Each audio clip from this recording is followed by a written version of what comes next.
Welcome back. There could be some new help for domestic violence survivors. Right now, there's pending legislation that would make sure that survivors don't have to carry debt caused by their abusers. WCNC reporter Michelle Bowden joins us now to explain in tonight's Seeking Solutions.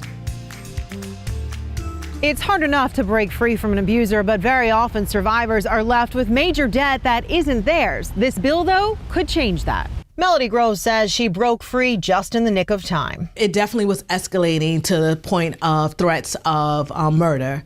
And so that's really scary to someone who say they love you in one instance and then to decide that you're worth killing. So it got pretty bad. A domestic violence survivor, she fled but faced years of additional trauma even after escaping her abuser. You try to break free physically, but then, like you said, you have this burden of financial responsibilities that aren't really yours. It's how perpetrators continue to control survivors and get them to do what they want. Representative Terry Brown, the House Minority Whip, is trying to change that. He just introduced a bill that gives survivors financial protections. So this legislation will allow victims of domestic violence to get recourse for any debt that was brought on by threat, coercion, undue influence at the hands of their abuser. And it will allow the financial institution or whoever the lender was to be able to go and recoup that expense against the abuser. The cause is personal for Brown, who started his legal career working for free, representing domestic abuse survivors.